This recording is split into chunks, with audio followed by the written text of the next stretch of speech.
De nuevo, gracias por parte de la familia Núñez por estar aquí presentes esta tarde. Y ahora nuestro hermano Manuel también tendrá algunas palabras.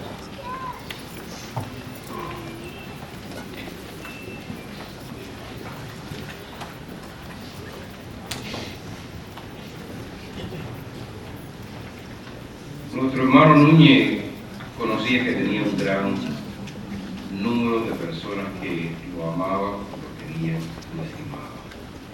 Pero realmente a veces en momentos como estos, uno no se imagina la cantidad de hermanos que tenemos y realmente nos quieren y nos aman. Muchos han conocido a nuestro hermano Núñez por años, otros lo conocieron recientemente. No importa si lo hemos conocido hace mucho tiempo o recientemente, la realidad es que era un hombre que se daba a conocer y a querer de lo más profundo del corazón. Vamos a hablar de algunos detalles de nuestro hermano Núñez, detalles que algunos de ustedes conocen, otros desconocen, y desde luego esta noche van a llegar a conocer. Nuestro hermano Núñez, su nombre completo es Alberto Gustavo Núñez. ¿Cuántos sabían que se llamaba el segundo nombre de Gustavo? No, muchos. Yo lo llevo conociendo bastante años, él conoció creciendo prácticamente, pero en realidad hasta el día de hoy yo no supe que su segundo nombre era Gustavo. Así que ahora vamos a conocer algo más de nuestro querido hermano Núñez. Nuestro hermano Núñez nació el 17 de diciembre del año 1933 en La Habana, Cuba. Fue el único hijo de Juana Silverio y Alberto Núñez. De hecho, ustedes tienen un programa que menciona algunas de las facetas de la vida de nuestro hermano Núñez. Nuestro hermano Núñez se educó en una escuela, la escuela de Belén, allá en La Habana, Cuba, y en sus estudios académicos continuaron. De hecho, fue a una academia militar en Georgia, en los Estados Unidos, y más adelante después terminó sus estudios en la Universidad de Villanueva, Cuba. Fue un hombre muy trabajador, muy luchador. De hecho, estuvo trabajando en lo que tiene que ver la empresa financiera. Trabajó en Icaro y Moa, esos son pueblecitos allá de Cuba, dentro de este campo financiero. Y después más tarde, cuando se trasladó aquí a los Estados Unidos, estuvo trabajando en el banco New York Bank of Saving. Andando el tiempo, aquí en la Florida, también continuó en esa faceta de su carrera. Y trabajó en lo que se llegó a conocer el Florida National Bank, que más tarde llegó a ser el Wells Fargo. Y muchos lo conocimos allí. De hecho, uno de mis primeros trabajos fueron gracias a él, que me lo consiguió allí en Florida National Bank. Y muchos de ustedes igualmente que están aquí quizás tuvieron la experiencia de que el hermano lo ayudó en este tipo de trabajo, por decirlo así. Nuestro hermano, andando el tiempo, como toda persona, se enamora, ¿no es cierto? Y su corazón empieza a latir fuertemente. Me dicen que eso fue aproximadamente por ahí por el año 53, ¿cierto? Diciembre. Y él conoce a una joven muy elocuente y dinámica. Y elocuente puedo decir que es cierto. Allá de Vanes, Oriente. Bueno, que hoy es nuestra hermana Norma. ¿Y sabían cómo la hermana Norma se llamaba cuando era soltera? Yo no sabía mi nombre.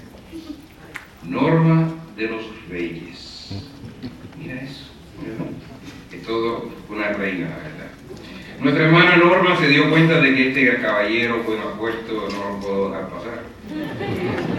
Y ahí pues hizo toda la lucha que había que hacer porque estaba enamorada, igualmente lo estuvo. Se casaron en el año 1957, 22 de diciembre del 57. Han pasado años juntos, años que han podido experimentar tiempos buenos y tiempos malos. Porque eso hay en todos los matrimonios. Existe tiempo bueno y tiempo malo. Pero lo importante es que durante ese espacio de tiempo sepamos cómo mantenernos unidos, tanto en las buenas como en las malas. Prácticamente íbamos a cumplir ya 60 años, mi hermano, de matrimonio. Oye, decir hoy día 60 años, y muchos jóvenes dicen, 60 años. Eso no se ve.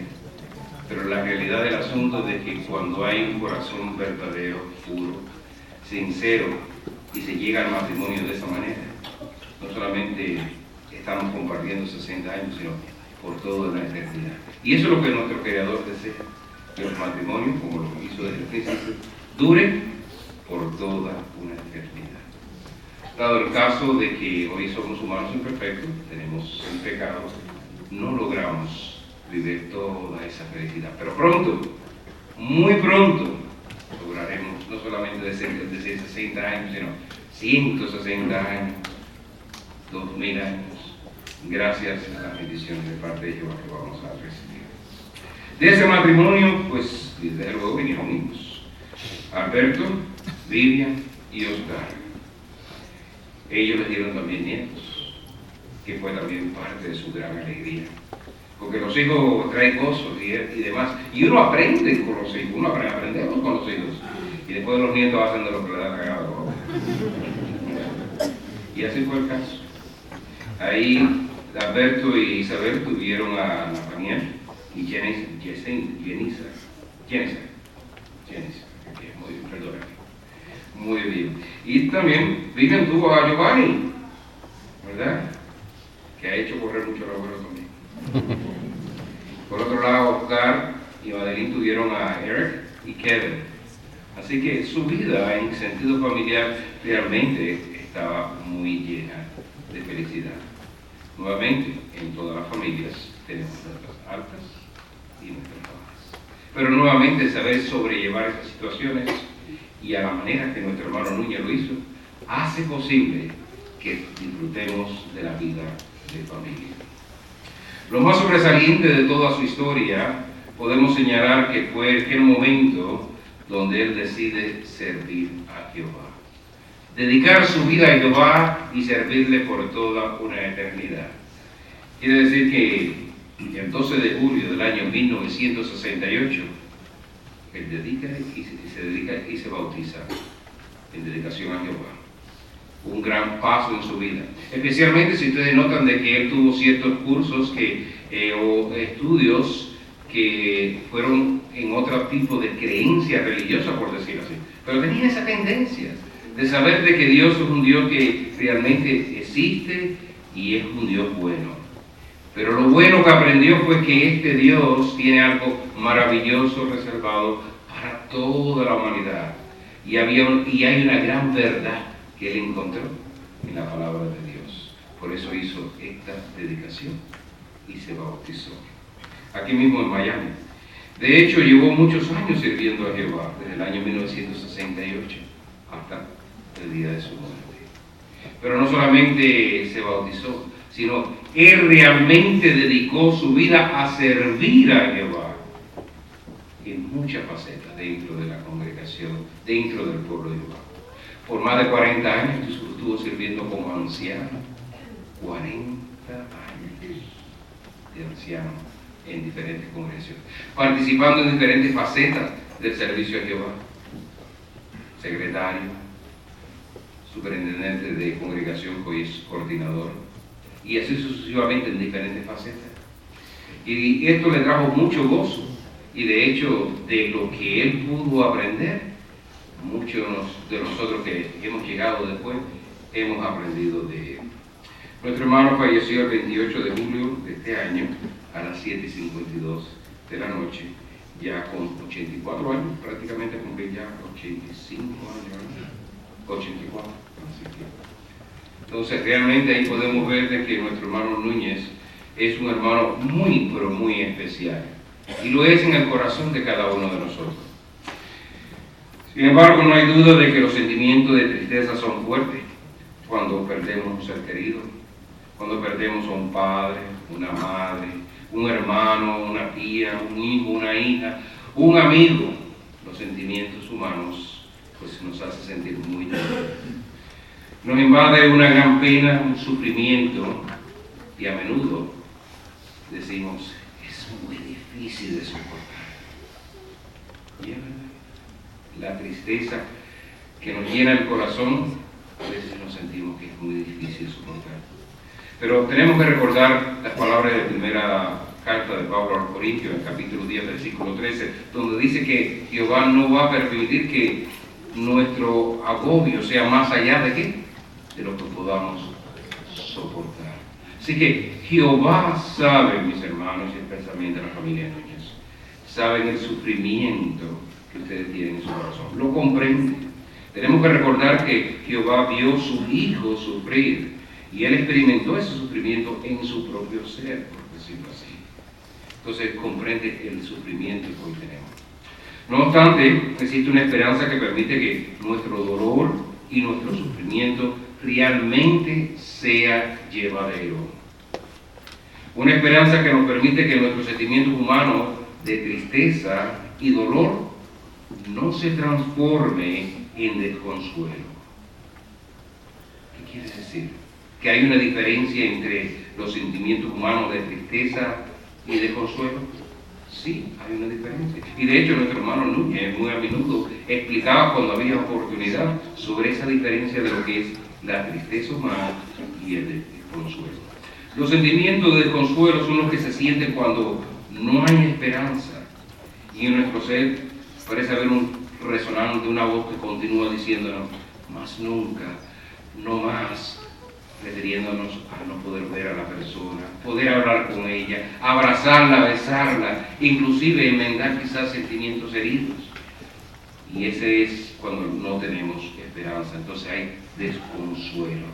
El apóstol Pablo lo explica muy bien en su carta a los tesalonicenses, si tienen su Biblia consigo. Les invito a que leamos juntos esta expresión que usa el apóstol Pablo y nuestro hermano Núñez la usó en muchas ocasiones. La primera carta a los tesalonicenses, en el capítulo 4, el versículo 13, da la idea a lo que nos referimos en cuanto a la diferencia entre la tristeza humana y el desconsuelo. Dice el versículo 13, además, hermanos, no queremos que estén en ignorancia respecto a los que están durmiendo en la muerte, para que no se apesadumbren ustedes como lo hacen también los demás que no tienen esperanza. En otras palabras, no se desconsuelen, como lo hacen quienes, como los que no tienen esperanza. Nuestro hermano Núñez definitivamente tenía una esperanza, una gran esperanza, que muchos de nosotros también abrigamos, y ustedes, hermanos Núñez, también abrigan esa esperanza. Entonces, no nos podemos desconsolar, podemos sentirnos tristes, podemos llorar, pero no hay desconsuelo, porque el desconsuelo significa que no hay esperanza, según muestra el apóstol Pablo. De modo que la tristeza por la ausencia o el dolor del fallecimiento de un ser querido puede ser llevadero, se puede soportar, gracias al juramento que Dios nos ha hecho. Sí, Jehová nos ha dado un juramento, y tenemos que recordar que si el juramento viene de parte de Dios, ¿qué significa? Que realmente tiene que cumplirse. ¿Por qué? ¿Qué dice Tito 1? Dice que es imposible para Dios mentir. Además, si para Dios es imposible mentir su promesa, entonces tienen que realizarse. Familia Núñez. Jehová dice en Isaías, su capítulo 26, versículo 19, tus muertos vivirán. Con afirmación. Jehová lo hará. Ahora, nuestro hermano Núñez abrigó precisamente, cobijó esta esperanza. Y esta esperanza tiene un nombre. Esta esperanza en la Biblia se le llama la esperanza de la resurrección. De hecho, Jesús habló de ella como algo que realmente nos sirve de ancla en nuestra fe. Note las palabras de Jesús en Juan, su capítulo 5, versículos 28 y 29. Lo hemos leído mucho, muy a menudo, pero vamos a volverlo a repasar. Juan, en su capítulo 5, el versículo 28 y 29. De hecho, vamos a leer desde el versículo 25, porque siempre leemos los versículos 28 y 29, pero note la idea completa que nos trae Jesús. El versículo 25 dice, muy verdaderamente les digo, la hora viene, y ahora es, cuando los muertos oirán la voz del Hijo de Dios, y los que hayan hecho caso vivirán, porque así como el Padre tiene vida en sí mismo, así ha concedido también al Hijo el tener vida en sí mismo. Y le ha dado autoridad para hacer juicio, por cuanto es hijo del hombre. Ahora dice Jesús, no se maravillen de esto, porque viene la hora en que todo lo que están en las tumbas conmemorativas oirán su voz y saldrán.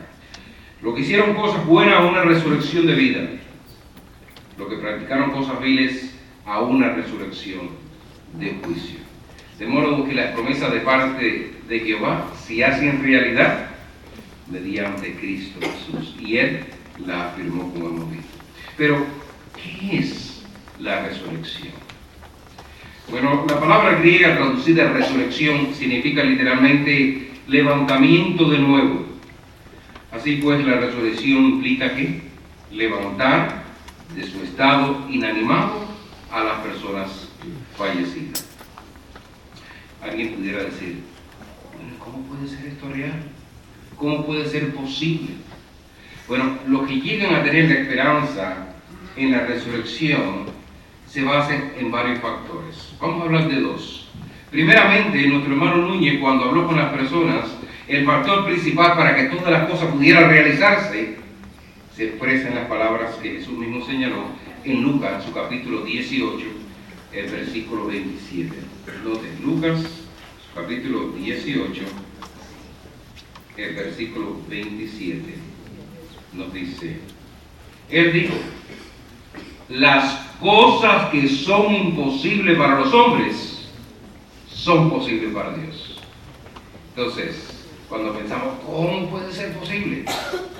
No del poder humano. Las cosas que son imposibles para nosotros son posibles para Dios. Por eso tenemos la seguridad que habrá esta resurrección. Además, Jehová demostró de que Él puede y logrará hacer esta resurrección. ¿Por qué? Porque Él conoce individualmente a cada uno de nosotros. Conoce al hermano Cuesta, conoce a Giovanni. Yo no los conozco a todos, pero los conoce a ustedes, a todos y cada uno de nosotros aquí presentes. De hecho, la Biblia menciona, dice en Mateo en su capítulo 10, versículo 30, que cada uno de los cabellos de nuestra cabeza están contados por Él. Quizás uno dice, no, conmigo no hay mucho problema porque ya no me queda ninguno, uno para acá y otro para allá. Pero esa no es la idea. La idea fundamental es que cuando lo teníamos, usted mismo no se podía contar los pelos de su cabeza. Pero Jehová lo tiene en cuenta, conoce cada uno de nosotros personalmente. Qué bueno, ¿no es verdad? Que Jehová nos conozca a cada uno de nosotros personalmente. Y mucho más si nos hemos hecho, ¿qué? Un buen nombre delante de Jehová, como nuestro hermano Núñez.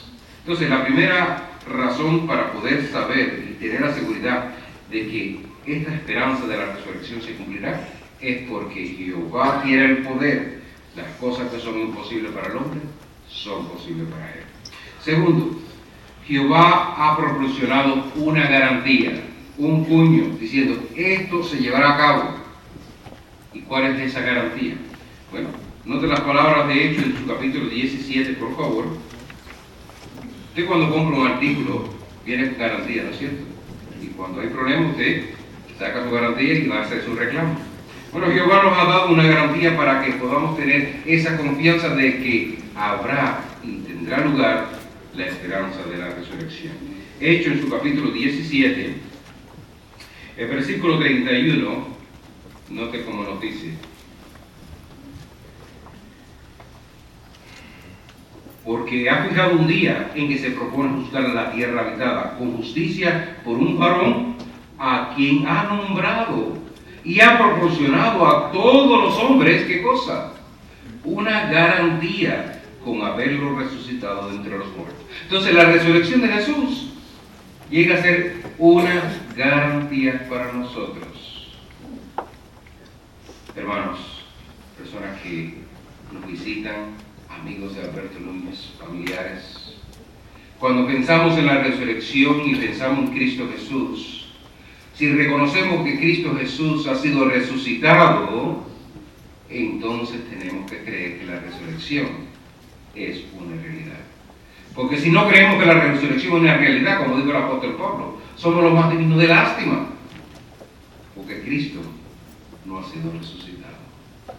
De modo que la garantía es precisamente el hecho de que ha resucitado a su Hijo, que ha dado su vida por la humanidad. Tercer lugar, para saber y tener la certeza de que la resurrección es una realidad, son las pruebas. Jesús probó que la resurrección es una realidad. Vamos a leer 3 relatos. Yo pudiera mencionarle de lo que menciona estos 3 relatos y mencionarle de qué se trata y cómo aplica. Pero lo que queremos en realidad en ocasiones como esta es leer el relato de la Biblia directamente, porque la Biblia dice que Jehová es el Dios de ¿qué? De todo consuelo, que nos consuela en todas nuestras tribulaciones. Y el consuelo que recibimos viene precisamente cuando leemos de su palabra la Biblia. Así que vamos a leer 3 relatos directamente de la Biblia y vamos a meditar en el consuelo que Jehová nos da, pero también la prueba que tenemos de que la resurrección no es ningún cuento, es una realidad. Los invito a ver la primera prueba en cuanto de que la resurrección es real. Busquemos por favor el relato de Lucas en su capítulo 8, Lucas, su capítulo 8, el versículo 40 en adelante. Lucas, en su capítulo 8, el versículo 40 en adelante. Dice, al volver Jesús, la muchedumbre lo recibió amablemente porque todos estaban esperándolo. Pero mira, vino un varón por nombre Jairo, y este varón era un presidente de la sinagoga. Y cayó a los pies de Jesús y se puso a suplicarle que entrara en su casa, porque tenía una hija, una ingénita, como de 12 años, y esta se estaba muriendo. Mientras Jesús iba, la muchedumbre lo apretaban, y después menciona otros sucesos que tienen lugar. Pero continuamos con el relato, ahora en el versículo 42 y ahora en el versículo 49. Dice, mientras él todavía estaba hablando, vino cierto representante del presidente de la sinagoga y dijo, ha muerto tu hija, no moleste más al maestro. Al oír esto, Jesús le contestó, no temas, solo muestra fe y ella será salva. ¿Qué se requería? Fe. ¿Qué se requiere? Fe. El relato sigue mencionando. Cuando llegó a la casa, no dejó que nadie entrara con él, sino Pedro y Juan y Santiago, y el padre y la madre de la muchacha. Pero toda la gente estaba llorando, golpeándose en ¿qué? Habríamos hablado ya de desconsuelo. ¿Por qué estaban desconsoladas? Porque no tenían esperanza, no tenían fe. Entonces, de modo que él dijo, dejen de llorar, porque no murió, sino que duerme. Ante esto empezaron a reírse desdeñosamente, porque sabía que ella había muerto. Mas él la tomó en la mano y llamó, diciendo, muchacha, levántate. Y el espíritu de ella volvió, y ella se levantó al instante, y él ordenó que se le diera algo de comer. La vida volvió a ella. La vida que Jehová nos da, de donde procede, es de Jehová. De modo que Jehová hizo posible, mediante su Hijo Cristo Jesús, efectuar ¿qué cosa? Una resurrección a una jovencita que había muerto. Tenemos otro relato más.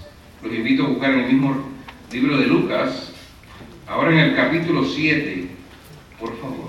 Y la idea es ver cómo la resurrección es una realidad. Y queremos vivir o revivir estos acontecimientos. ¿Para qué? Para fortalecer nuestra fe y nuestra confianza. Que no haya duda en nuestra mente de que pronto, muy pronto, veremos a nuestro querido hermano Núñez. El capítulo 7 de Lucas, el versículo 11, dice, poco después de esto, viajó a una ciudad llamada Naín, y su discípulo y una gran muchedumbre viajaron con él. Al acercarse él a la puerta de la ciudad, pues mira, sacaban a un muerto el hijo unigénito de su madre. Además, ella era viuda. También estaba con ella una muchedumbre bastante numerosa de la ciudad. Y cuando el Señor alcanzó a verla, se enterneció por ella y le dijo: deja de llorar. Enseguida se acercó y tocó el féretro, y los que lo llevaban se detuvieron. Y él dijo: joven, yo te digo, levántate. Y el muerto se incorporó y comenzó a hablar, y él lo dio a su madre. Qué alegría, ¿no es cierto? Qué gozo sintió esta madre. Jesús sintió el dolor, se conmovió y causó otra de sus resurrecciones. Una prueba más de qué? De que la resurrección es una realidad. La tercera, habíamos dicho que íbamos a enseñar 3 de ellas. Hay muchas más. De hecho, la Biblia menciona como 9 resurrecciones, pero no vamos a mencionarlas todas. Queremos señalar 3 en específico. Y ahora queremos señalar la tercera. Y este está en el relato de Juan, en su capítulo 11. Juan, en su capítulo 11, el versículo 11 en adelante. Y aquí vamos a leer varios versículos. Y nuevamente vamos a revivirlo y pensar en el gran amor de Jehová, en el gran amor de Cristo Jesús, la esperanza que hay delante de cada uno de nosotros y cómo es, sin lugar a duda, una realidad. Capítulo 11, versículo 11 en adelante dice: dijo estas cosas y después de esto les dijo: nuestro amigo Lázaro está descansando, pero yo me voy allá para despertarlo del sueño. ¿Recuerdan más o menos, verdad? Pidieron y le avisaron: oye, tu amigo está muy mal. Y entonces él habló con sus discípulos: bueno, este mal no es para simplemente dar gloria a Jehová. De hecho, dice que se demoró 2 días antes de ir. No salió a él inmediatamente. Quiso que las cosas tomaran su paso con un propósito en particular. Hoy ese propósito llega a ser también base de esperanza para nosotros. Sigue diciendo el relato. Por lo tanto, los discípulos dijeron: Señor, si está descansando, recobrará la salud. Sin embargo, Jesús había hablado de la muerte de aquel. Pero ellos se imaginaban que él estaba hablando de descansar en el sueño. Porque para Jehová, para Jesús, la muerte no es más que un sueño. Un sueño que despierta y puede hacer que la persona vuelva a la vida. Jehová es Cristo Jesús, así como ven la muerte. Para nosotros es una gran tragedia, sin lugar a duda, pero para Jehová no lo es, porque tiene el poder y el deseo y ha dado la promesa de que habrá resurrección. Pero sigamos leyendo el relato. Dice: entonces, por lo tanto, Jesús le dijo francamente: Lázaro ha muerto, y me regocijo por causa de ustedes, de que yo no haya estado allí, a fin de que ustedes crean. Pero vamos a él, mencionó Jesús. Ahora vamos a ir al versículo 17. Por consiguiente, cuando Jesús llegó, halló que ya hacía 4 días que aquel estaba en la tumba conmemorativa. Pues bien, Betania estaba cerca de Jerusalén, como a 3 kilómetros de allí. Así que muchos de los judíos habían venido a Marta y a María para confortarla respecto a su hermano. Así como hemos hecho muchos de nosotros, hemos venido de lejos. De hecho, yo sé que muchos han venido de lejos para reconfortar a la familia Núñez, compartir con ellos. Igualmente había sucedido acá. Entonces dice el relato. Entonces, en el versículo 20, entonces Marta, cuando oyó que Jesús venía, salió a su encuentro, pero María se quedó sentada en casa. Marta entonces dijo a Jesús: Señor, si hubieras estado aquí, mi hermano no habría muerto. Y sin embargo, actualmente sé que cuantas cosas pidas a Dios, Dios te las dará. Jesús dijo: tu hermano se levantará. Esas palabras también pueden resonar en nuestra mente y en nuestro corazón, en el sentido de que Jesús nos dice: tu hermano Núñez se levantará. Pero ahora nota cómo se desarrolla el drama. Ella dijo: Señor, Señor. En el versículo 25, Jesús le dijo: yo soy la resurrección y la vida. El que ejerce en fe en mí